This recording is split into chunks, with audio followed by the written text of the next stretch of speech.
Ok, voici notre troisième vidéo. Donc, nous avons parlé que la base de tout, c'est une force centrifuge qui part de l'être, n'est-ce pas? Et nous avons parlé aussi donc, de l'importance à partir de cet être, on va vers les paraîtres.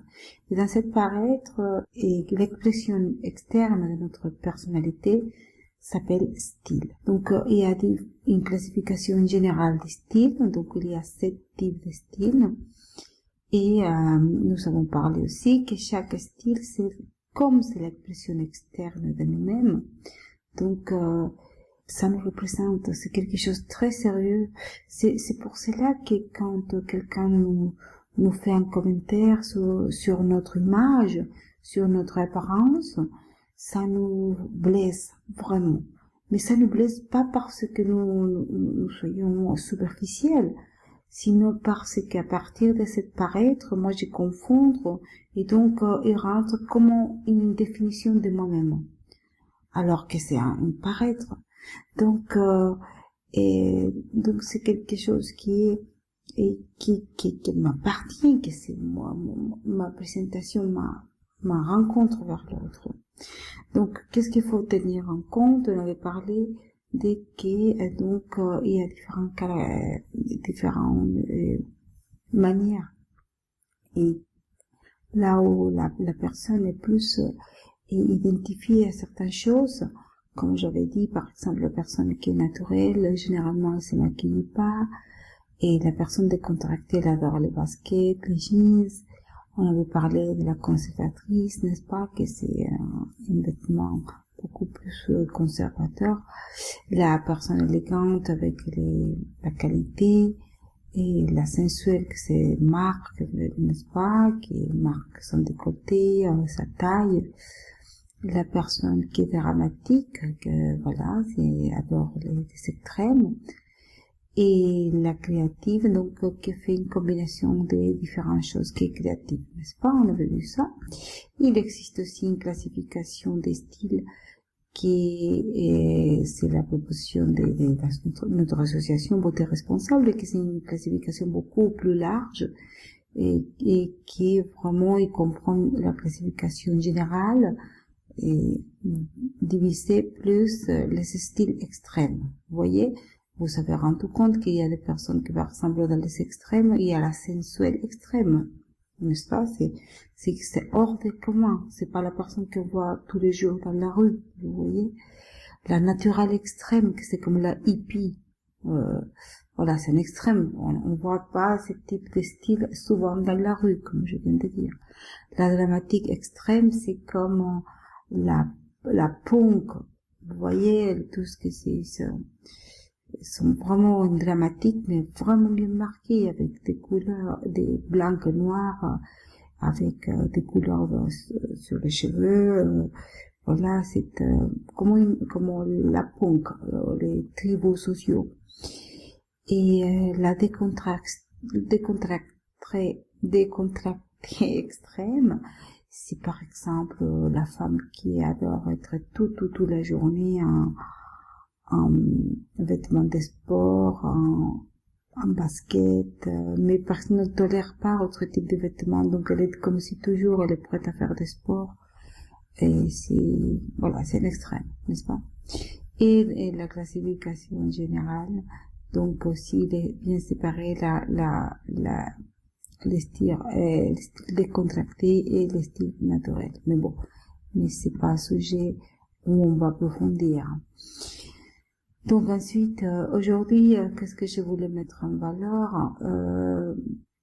L'importance de la cohérence. C'est la première, c'est le cas.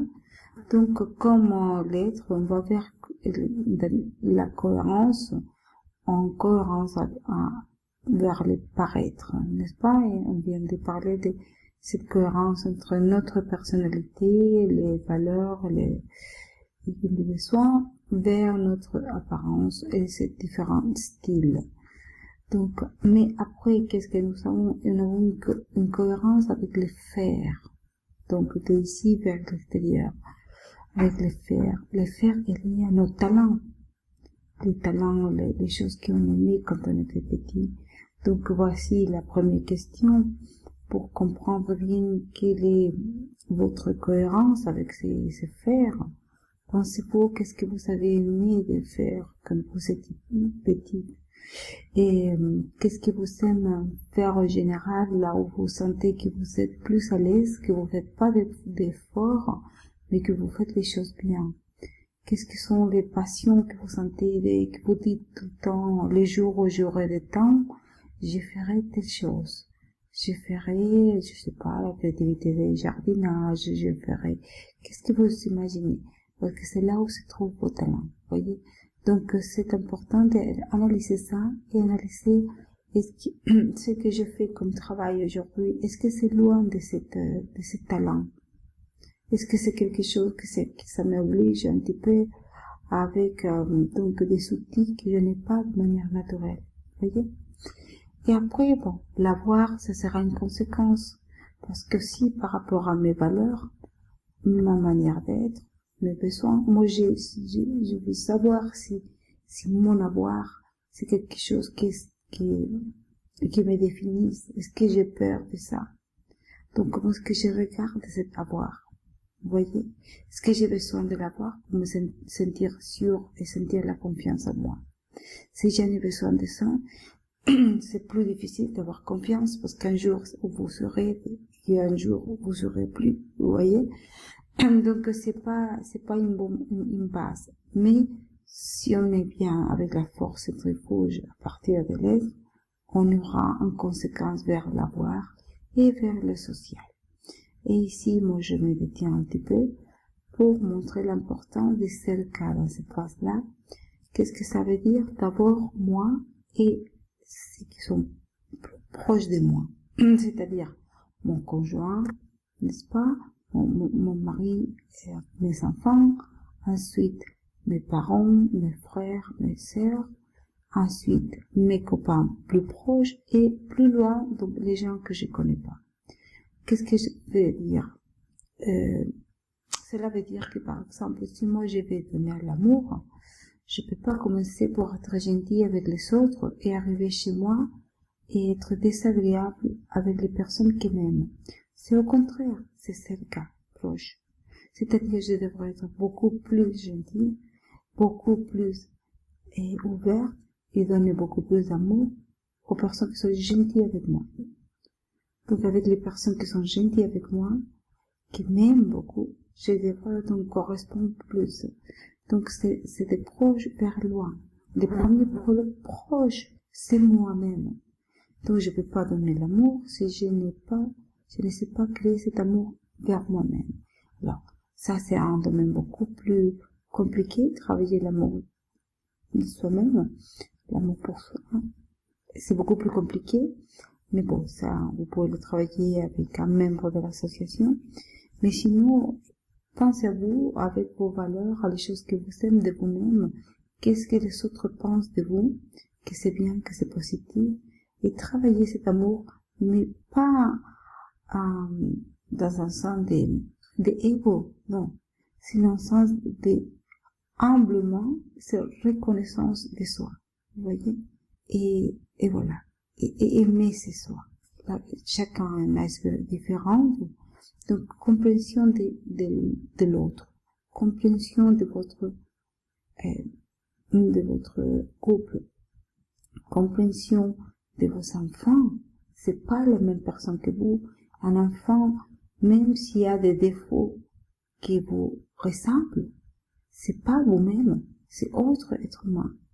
Donc, il faut le comprendre pour bien les guider et pas rentrer en compétition ou en une petite bataille, vous voyez, et pour les dominer. C'est pas le but.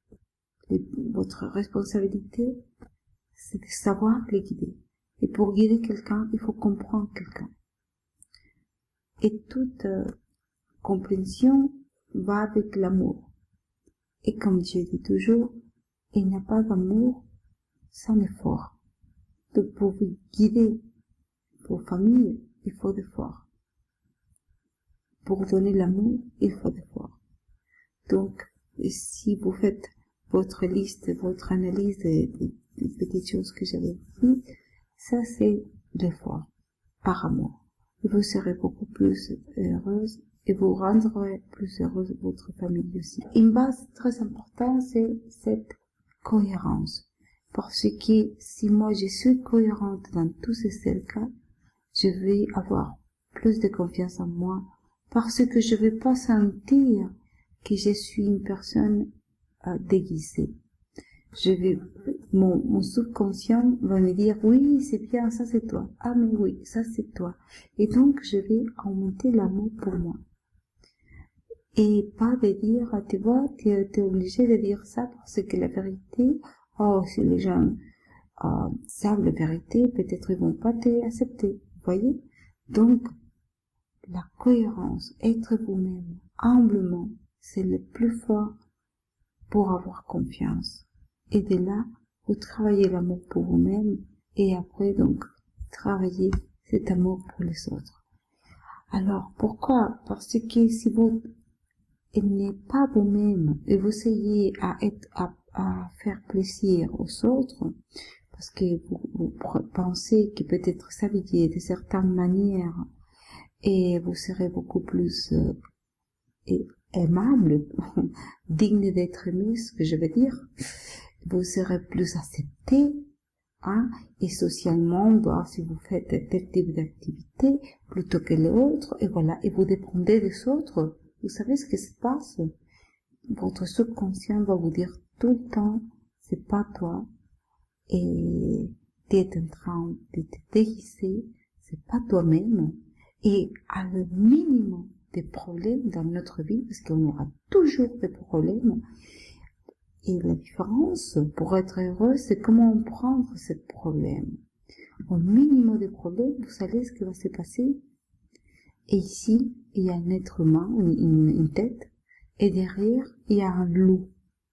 Cette loup, que c'est le problème, je vais sentir que je suis envahie par cette loup. Mais je suis envahie par cette loup parce que c'est moi-même qui a augmenté ce problème, qui a appelé des autres situations, qui est moi-même, mon subconscient, qui va me dire, tu vois, après, peut-être ils vont découvrir telle chose. Les gens, ils vont plus t'aimer, et peut-être, les gens ne veulent pas être avec toi-même. Donc, les gens ne veulent pas être à côté de toi, ou être ta copine, et beaucoup de choses comme ça, qui sont messages qui n'ont rien à voir avec ce que les autres personnes sont pensées. Sinon, c'est à vous-même, c'est cette voix intérieure pour vous faire mal. Cette voix intérieure qui va vous faire mal, mais qui se construit par vous-même. Donc, c'est comme un auto-harcèlement. Je sais pas comment dire. Donc, pourquoi? C'est créé à partir de cette fausse image, de cette paraître que vous avez construit parce que vous croyez que comme cela, vous avez plus de valeur. Et ça, c'est dangereux et ça se voit externement. Donc, on se rend compte de la personne qui va en harmonie et l'autre personne qui cache quelque chose, qui copie quelque chose qui n'est pas elle-même. Donc, et on va vivre toujours des expériences négatives dans notre vie. Et toutes les expériences, elles rentrent pour nos cinq sens. Et de nos cinq sens, on l'enregistre dans notre cerveau, vous voyez? Mais c'est pas plus que ça. J'ai laissé cette porte ouverte pour que les choses qui peut-être ils peuvent me faire mal, ils sont rentrées. Mais en même temps, il y a tout ce que je me dis avec moi-même. Donc, c'est tout ce qui c'est lié à cette voix intérieure qui me rend plus malheureuse. Mais c'est pas à cause de ce petit problème qui est rentré par un des cinq sens, c'est à cause que moi, j'ai connecté avec des programmes que j'avais déjà construits depuis mon enfance et qui sont autodestructeurs. Vous voyez? Mais pour quitter tous ces systèmes, pour élever tous ces systèmes, c'est pas compliqué. il y a une personne que c'est vous-même, qui s'est séparée. Il y a les sens qui sont là, n'est-ce pas? Qui, à partir de ça, ils sont rentrés les émotions. Mais il y a aussi cette loup, ce problème qui était m'envahi et que j'avais la peur. Si vous savez, un animal comme un lion ou un loup qui est à côté de vous, vous serez la tachycardie et vous aurez peur, beaucoup de peur. Et vous voyez, pour la peur, il faut le manager. Mais la peur se manage pas, on se paralysant. Se manage, on lui donne les justes places sans que vous augmentez cette situation. Donc, comme à la télé, la peur, je les vois de loin. Comme à la télé, je n'ai plus peur. Et c'est moi qui manage les choses. C'est moi qui manage ma voiture. C'est moi que je manage les choses positives ou négatives qui vont rentrer avec ces 5 sens, n'est-ce pas? Avec mes sens. Donc, c'est moi qui va recevoir. Ensuite, va processer l'information. Il va regarder de loin la problématique, mais pas le mélanger avec cette position en sabotage de se faire mal et par le fait d'utiliser cette masque et par le fait de n'être pas vous-même, par le fait de ne pas accepter des choses de vous-même et par le fait de faire des résistances à la place d'accepter ce que vous êtes. Et comme toujours, je vais vous dire les mêmes choses qu'on dit aux enfants. Vous êtes unique et différente et c'est comme cela que vous apportez à ce monde. Donc, n'oubliez pas de donner les justes places aux situations, de comprendre les choses, n'est-ce pas, et d'avancer. Si vous lui donnez les justes places, les choses à la problématique, vous allez pouvoir donc choisir vos batailles et voir si la problématique est vraiment tellement importante pour prendre toute votre journée et votre angoisse. Manager de loin de vos émotions, comme travailler cette problématique pour pouvoir profiter de toutes les choses positives qui vous entourent. Et de là, la première, c'est les gens que vous aiment. Mon mari, votre compagnon, vos enfants. Voilà.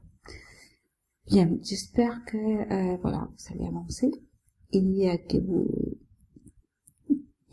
donc tout ce qu'on avait parlé, c'était clair. Et sinon, je vous demande de nous écrire. Pas de problème, merci de nous écrire à info@beauteresponsable.org, moi-même, maritza@beauteresponsable.org, et je vais vous envoyer un mail de réponse.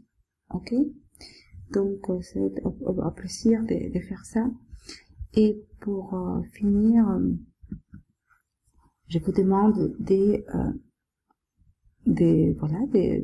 vers notre page YouTube pour donner un like, aller sur notre page Facebook, et comme cela, vous allez aider à notre association. Et voilà. Et si vous êtes intéressé de devenir membre, on va vous former. Et voilà, ce sera une activité que vous pouvez avoir de plus. Et c'est une activité qui est rémunérée pour vous. Et donc, devenir un membre, ça veut dire aussi apporter donc une partie de vous, de votre connaissance, et de tout ce qu'on va vous donner aussi comme information pour nous aider à contribuer à un petit pas ou un petit peu pour avoir un monde un petit peu mieux. Voilà, surtout pour les enfants. Parce que moi personnellement, je pense que les adultes contribuent beaucoup à détruire la confiance aux enfants. Et donc les enfants se développent dans la peur. Et la peur, c'est le contraire de l'amour. C'est pas le positivisme, c'est le contraire. Ok, bon. À bientôt. Au revoir.